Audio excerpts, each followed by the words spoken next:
안녕하십니까, 책돌입니다. 오늘 소개해드릴 책은 예민한 사람도 마음이 편해지는 작은 습관입니다. 출판사는 더 퀘스트, 지은이는 니키와키 슌지입니다.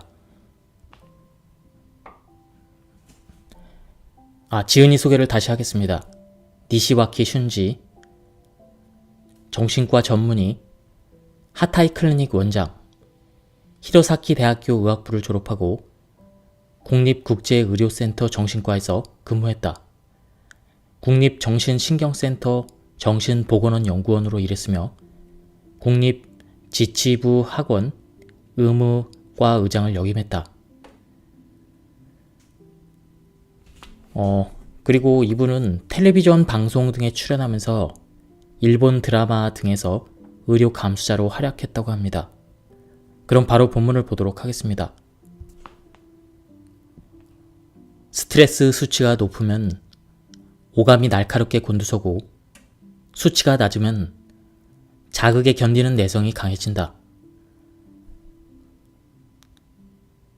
이는 자신이 예민하다는 자각이 있는 사람뿐만 아니라 모든 사람에게 나타나는 공통적인 법칙이다. 나의 전문 분야인 자폐 아동들을 보면 이 법칙이 가장 극단적인 형태로 나타난다. 까치발을 예로 들 수가 있다. 자폐아들은 자주 발레리나처럼 까치발을 하고 걸어다닌다. 뒷발꿈치가 지나치게 예민하기 때문이다. 뒷발꿈치가 땅에 닿으면 너무나 고통스러워서 발꿈치를 둘 수밖에 없다. 요즘은 자폐증 치료 현장에서 티치 프로그램이라는 치료 교육을 한다. 그들의 감각에 딱 맞는 환경을 만들어서 자연스럽게 의사 표현을 하도록 하는 훈련법이다. 이 프로그램을 통해 스트레스가 사라지면 까치발을 하고 걷던 아이들이 발꿈치를 땅에 붙이고 걷는다. 스트레스를 줄이면 과민 반응이 줄어든다. 그리고 다시 한번 말하지만 이는 모든 사람에게 나타나는 공통적인 법칙이다. 예민한 사람이 자신의 버거운 인생을 극복할 수 있는 열쇠가 바로 여기에 있다. 스트레스를 다스려 자극에 흔들리지 않도록 마음을 정돈하는 것. 이것이 근본적인 원칙이다. 예민한 사람들은 사소한 일 때문에 스트레스를 많이 받습니다. 저자가 제시하고 있는 해결 방법은 바로 사소한 일이 신경 쓰이는 이유를 찾아 대책을 세우는 것입니다. 그 이유가 무엇일까? 한마디로 말하자면 우선순위를 정하지 못해서입니다. 사람의 뇌는 끊임없이 다양한 정보를 받아들이며 중요한 일과 그렇지 않은 일을 구분한다.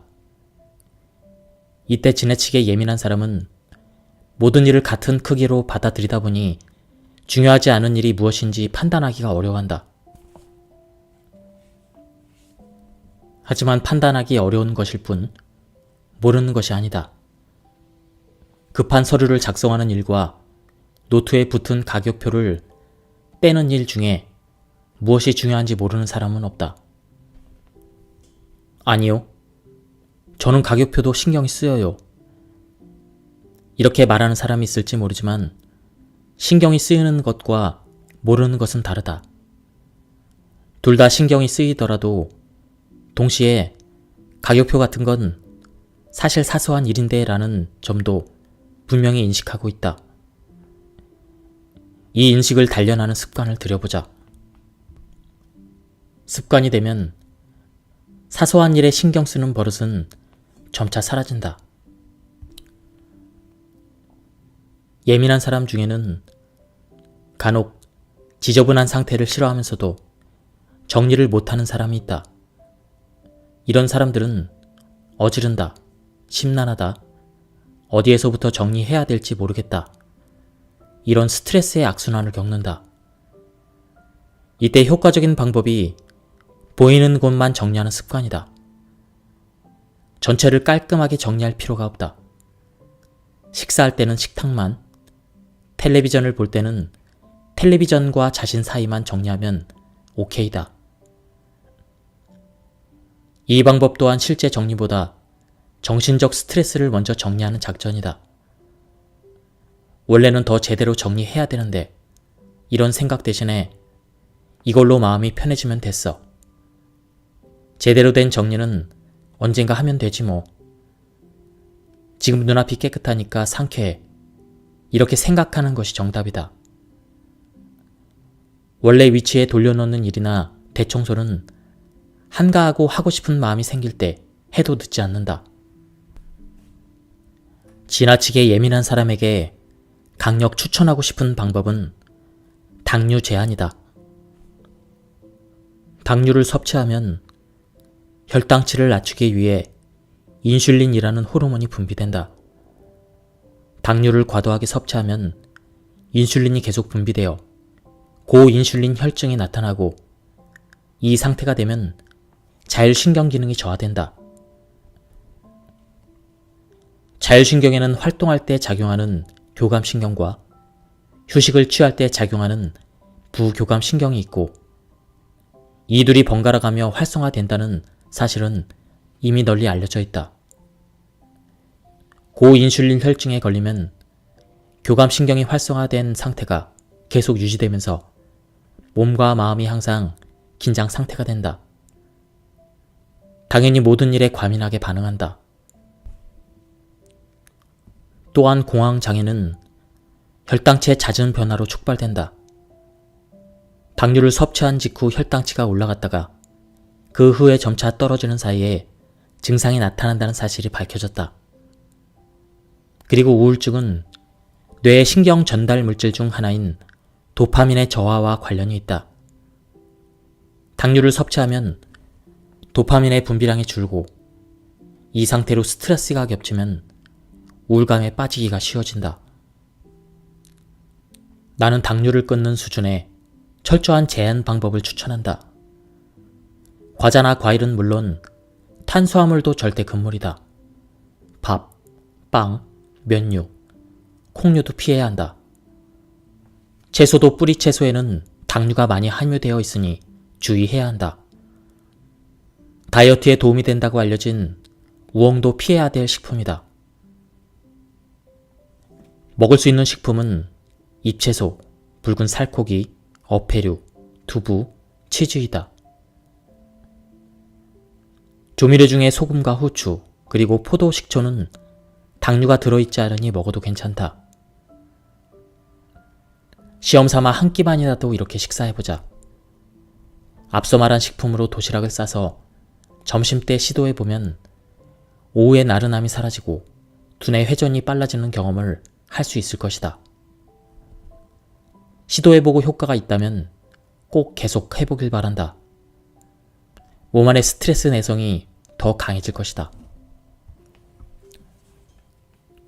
섬세해서 쉽게 상처받는 마음을 가진 사람일수록 자기 자신에게는 불친절한 조금은 옳지 않은 경향을 보인다. 왜 자신에게는 불친절할까? 그 이유는 자기 자신을 과소평가하는 더 옳지 않은 편견이 자리 잡고 있기 때문이다. 이런 편견은 지금껏 겪었던 실패 경험을 지나치게 심각하게 받아들인 탓에 생긴다. 하지만 사실 실패라고 할 수조차 없는 일일지도 모른다. 아이들은 누구나 자기도 모르게 무례한 행동을 해서 주변 사람을 곤란하게 만들고 그러다가 혼나기도 한다. 아직 마음이 성장하는 중이고 세상 물정도 모르니 당연한 일이다. 이때 섬세함과 예민함이 평균 수준인 아이라면 토라지거나 툴툴거려도 금세 언제 그랬냐는 듯이 기분이 풀어진다. 하지만 예민한 아이에게는 같은 일이라도 엄청난 사건이다. 어른이 되어도 똑똑히 기억하며 참여하듯이 말하는 사람도 있다. 하지만 내용 자체를 들여다보면 흔히 있는 일이다. 지나치게 심각하게 받아들이는 경향이 있는 것이다. 우리가 제일 먼저 고쳐야 될 버릇은 타인은 배려하면서 자기 자신은 뒷전인 자기 부정 버릇이다. 이런 버릇이 생긴 원인을 다른 관점에서 생각해보자. 예를 들어 어릴 적 조용한 식사 자리에서 분위기를 띄워보려고 명랑한 목소리로 제잘거렸다가 아버지가 시끄럽다라고 호통을 친 일을 경험했다고 치자. 쉽게 상처받는 사람은 이런 작은 일에도 나는 참 한심해라고 생각한다. 그리고 밝은 목소리로 이야기하면 혼난다라는 이상한 편견을 가질 수도 있다. 여기서 말하는 이상한 편견이 바로 인지의 왜곡이다. 예컨대 나는 참 한심해라는 생각은 너무 극단적이다. 가족이 모두 입을 꾹 다물고 있다면 기운을 북돋아주고 싶은 것이 인지상정이다. 또한 입을 다물고 있는 부모의 기분을 읽지 못한 것도 아이에게는 당연한 일이다. 자신을 부정하는 생각만 했다면 시점을 확 바꿔보자. 이제는 내가 아니라 상대에 대해서 상상해보자. 이 사람 뭔가 스트레스 받는 일이 있나 보군. 이렇게 원인을 자신이 아니라 상대의 방에서 찾는 생각은 자책하는 버릇을 고치는 데 효과적이다. 저 사람은 바쁜 시기가 되면 늘 아무에게나 화풀이를 하는구나. 저 사람은 경쟁자 땡땡씨가 요즘 잘 나가니까 신경이 곤두서 있군. 이런 식으로 상대의 상황을 추리해보는 것도 좋은 방법이다. 하지만 상상은 하되 배려는 금물이다. 불쌍해. 그런 상황인데 내가 도와주지 못했구나. 이런 생각을 하기 시작하면 자책하는 버릇이 다시 작동한다. 그럴 만한 사정이 있다. 그러니까 내 잘못이 아니다. 이런 방향의 사고 회로를 가질 수 있도록 노력해보자. 이럴 때는 자신을 AI라고 생각하는 방법이 효과가 있다. 만약 내가 AI라면 이 사람을 분석해서 어떤 데이터를 내놓을까? 이렇게 상상해보자. 상상은 자기 마음 내키는 대로 펼쳐도 상관없다. 이 사람의 분노가 성대를 진동시킵니다. 혈관이 도출되어 있습니다. 눈앞에서 펼쳐지는 현상을 기계적으로 입력해서 감정 없이 속으로 중계해보자.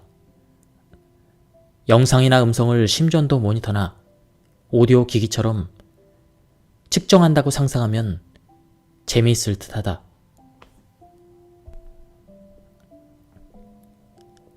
사람은 무언가를 분석할 때는 감정 스위치를 끈다. 예컨대 고양이를 귀엽다라고 생각하며 바라볼 때와 이 고양이는 잡종이고 수컷이며 꼬리가 쭉 뻗었다처럼 관찰하면서 바라볼 때의 기분은 전혀 다르다. 마음이 동요하려 하면 분석 모드로 전환해서 감정의 파도에 휩쓸리지 않도록 해보자. 타인의 말과 행동에 상처를 받는 이유는 더 괜찮은 말과 행동을 예상했기 때문이다. 불친절한 점원에게 불쾌함을 느끼는 이유는 친절하게 맞이해주길 기대했기 때문이다. 덜렁대는 동료에게 질리는 이유도 꼼꼼하게 행동하면 좋겠다고 생각했기 때문이다.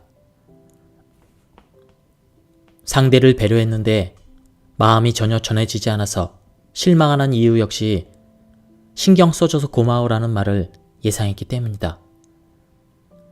이와 같은 기대 상승 현상을 고쳐야 한다. 기대하지 않기는 인지의 변화와 동전의 앞뒷면 같은 관계이다. 타인의 행동에 실망이야, 너무해라는 생각이 든다면 그때마다 내가 또 기대했구나 라는 생각을 하기만 하면 된다. 바꾸려고 하지 말고 그저 담담하게 받아들여보자. 앞에서 언급한 분석 모드를 활용해서 자신의 기대치를 곡선 그래프가 상승하는 이미지로 머릿속에 그려보는 것도 좋은 방법이다. 이렇게 기대와 실제가 어긋나는 부분을 인식하면 쉽게 상처받는 마음을 더 편안하게 만들 수가 있다. 무슨 일이 있었는지는 모르지만 자신의 기분이 안 좋다고 상관없는 사람 앞에서 표정을 구기고 있다면 어른으로서 하자가 있는 사람이다. 이런 응석바지는 절대 비위를 맞춰줘서는 안 된다. 슈퍼마켓에서 이거 사줘 하며 아이가 소란을 피우면 주변 사람 보기 민망해서 무조건 사주고 조용히 시키는 부모가 있다. 하지만 이런 대응은 아이에게 때를 쓰면 사주는가라는 잘못된 인식을 학습시킨다. 마찬가지로 때를 쓰는 어른에게도 이것은 올바른 부모의 마음이라 생각하며 그냥 내버려 두자. 괜찮아요? 이렇게 묻지 말자. 무슨 일이죠? 이런 말도 정말 잘못된 것이 아니라면 죄송해요라는 말도 금물이다. 용건이 있을 때만 이야기하고 챙겨줄 필요 없다. 그러면 그가 일시적으로 더 못나게 굴 수 있지만 꿋꿋하게 모른 척하면 적어도 당신에게만은 어른스러워진다. 예민한 사람에게는 넓고 얇은 인간관계보다 좁고 깊은 관계가 잘 맞는다. 같이 있으면 편한 사람, 신뢰할 수 있는 사람, 소중한 사람, 나를 아껴주는 사람, 가치관이 비슷한 사람, 아니면 가치관은 다르지만 신선한 발상을 하게 만드는 사람. 기준은 여러 가지지만 결국 내가 좋아하는 사람이라는 점이 중요하다. 당신이 편히 지낼 수 있다면 그것이 최고의 교우 관계이다. 참고로 지금까지 소개한 그 어떤 습관과 마음가짐을 가지고도 도저히 안 맞는 사람이 있다. 이런 사람과의 관계를 유지하려고 억지로 무리할 필요가 없다. 실제로는 흙과 백 사이에 넓은 회색 지대가 존재한다. 인간의 생활은 옅은 회색이냐 짙은 회색이냐의 차이만 있을 뿐 모두 회색 지대 안에 있다. 인간 세상은 이상적인 순백도 칠흑 같은 암흑도 아니다. 기쁨과 슬픔, 잘남과 못남, 진실과 거짓, 선과 악, 고상함과 저급함, 양쪽이 뒤섞여 있다. 세상과 인간의 어두운 면만 보고 우울해하지 않고 이것이 인생이라는 사실을 인정하면 훨씬 편안해질 수가 있다.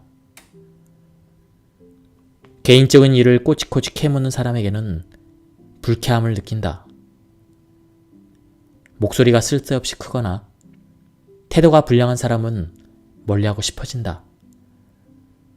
물론 그런 사람과 억지로 친하게 지낼 필요는 없다.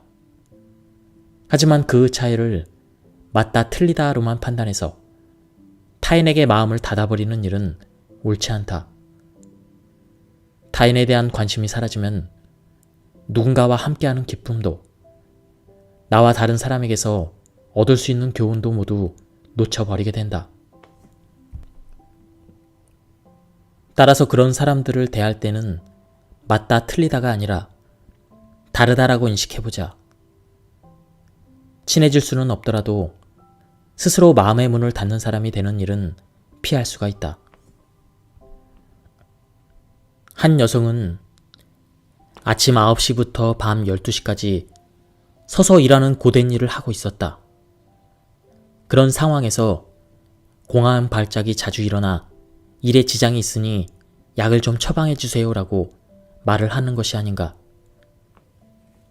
아니요, 그럴 수는 없습니다. 나는 이렇게 대답했다. 그런 생활을 하면 당연히 정신적으로 문제가 생긴다. 지금은 약이 아니라 휴식이 필요하니 일하는 방식을 바꾸는 것이 먼저라고 말했다. 하지만 그 여성은 내 말을 듣지 않았다.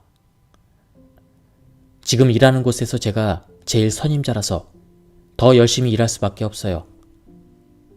고집을 부리는 그 여성에게 나는 이렇게 물었다.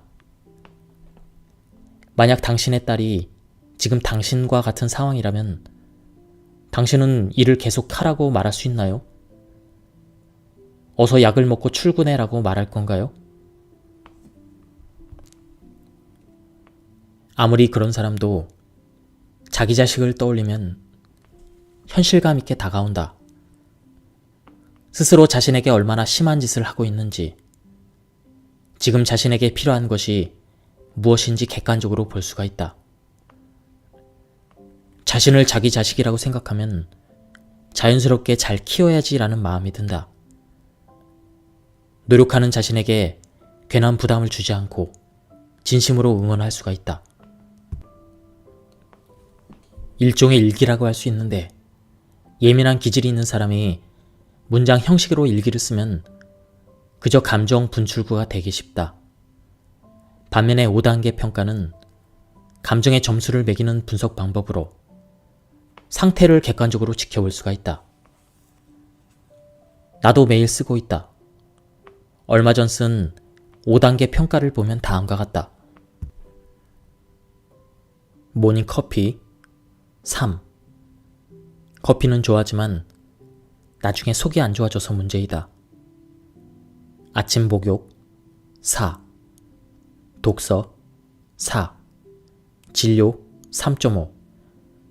환자들의 상황이 다양해서 5점이 거의 없다. 점심 3. 스터디 모임 5. 식사 모임 5. 이런 식으로 그날 아침부터 밤까지 모든 활동 하나하나에 점수를 매긴다. 마지막에 점수를 모두 더하고 항목수로 나눠서 평균 점수를 구한다. 이때 평균 점수가 되도록 5점에 가까워지도록 한다. 우선 1에서 2점을 받은 항목은 원칙적으로 다시 하지 않는다.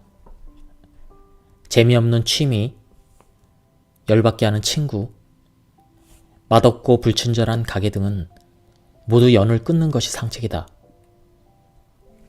말이 그렇지 어떻게 이렇게 생각하지 말고 마음을 굳게 먹거나 약간의 노력만으로 끊을 수 있는 일이라면 무조건 끊어야 한다. 예컨대 한동안 참고 해봤지만 현재 업무가 계속 1점이라면 이직을 하든 부서 이동을 하든 그 자리에서 상황을 개선하는 방법을 취하든 무엇이든 해야 한다. 3에서 4점인 항목은 5점에 가까워질 수 있도록 더 손질해보자. 수면이 2에서 3점이라면 베개를 바꾸거나 자기 전에 스마트폰을 보지 않거나 낮 동안에 몸을 움직여서 피곤하게 만들어두는 방법 등을 생각해 볼 수가 있다. 내가 전에 일하던 클리닉에는 자폐아를 둔 어머니들의 모임에서 항상 하는 놀이가 있다. 굿 앤 뉴라는 놀이로 미국의 초등학교에서 하고 있는 놀이이다. 24시간 이내에 있었던 좋은 일을 굿, 혹은 처음 했거나 경험한 일을 뉴라고 하고 1분 안에 말하는 게임이다. 한 사람씩 돌아가며 말한다. 사소한 일이라도 괜찮으니 깊게 생각하지 않고 떠오르는 대로 바로 말하는 것이 요령이다. 예를 들면 저녁 노을이 예뻤다. 뛰어서 제 시간에 지하철을 타는데 성공했다. 식기세척기가 고장난 줄 알았는데 괜찮았다. 처음으로 멍게를 먹었다. 좋았던 일과 새로운 일을 찾다 보면 모든 일에서 좋은 면을 보게 된다. 그러다가 나는 이미 행운아였다라는 사실을 깨닫고 기뻐하게 된다. 시간은 20초 이내 등 짧게 설정하는 것이 좋다. 스트레스를 받은 날에는 좋은 일이 있어도 깨닫기 어려운데 그럴 때 시간을 정해놓으면 떠올리는 데 도움이 된다. 반대로 침착하게 천천히 생각해보고 싶은 사람은 일기 형식으로 쓰는 방법도 좋다. 기록해두면 나중에 다시 보면서 맞다 그때 즐거웠어 라며 즐거운 기분을 되새길 수가 있다. 당신은 열중할 수 있는 취미가 있는가? 요즘 내가 푹 빠진 취미는 기타 연습이다. 친구와 연습실에 모여서 합주를 하는데 나는 초보 실력이지만 그 친구는 프로라서 멋지게 연주할 수 있도록 나를 잘 이끌어준다. 오토바이를 타고 달릴 때도 다른 생각을 잇는다. 젊은 시절 서킷 레이스에 참가한 적도 있다. 달리고 나면 늘 머리가 맑아졌다. 이렇게 집중할 때는 몸과 뇌는 활동하는 동시에 휴식도 취한다. 과거의 한 뇌파 연구에서 장기 기사나 검도 선수의 뇌를 조사한 적이 있는데 이들의 뇌 활동이 한 부분에 집중되어 있다는 사실이 밝혀졌다. 활발히 활동하고 있었던 부분은 뇌의 한 지점뿐이었다. 다른 영역은 모두 쉬고 있었다. 돌을 닦는 스님이나 요가 수행자가 명상에 잠겨 있을 때도 같은 상태라고 한다. 무언가에 열중할 때도 같은 현상이 일어난다. 좋아하는 일에 몰두하면서 뇌의 다른 부분은 휴식 상태에 들어간다.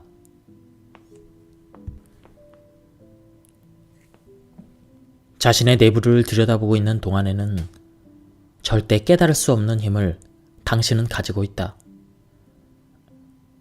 생각의 초점이 내부로 향하면 그 힘은 제대로 발휘할 수가 없다. 하지만 외부를 향하면 자신도 믿을 수 없을 정도의 힘을 발휘할 수 있다. 외부를 향한다는 말은 타인을 위하는 시점을 갖는다는 의미이다. 한 어머니가 차의 밑에 깔린 아이를 보고 차를 번쩍 들어올려 아이를 구했다는 실화가 있다. 생각의 초점이 아이를 향했을 때 차를 들어 올릴 수는 없다라는 상식이 깨져버린 것이다. 예, 지금까지 이 책에 대한 리뷰를 모두 마쳤습니다.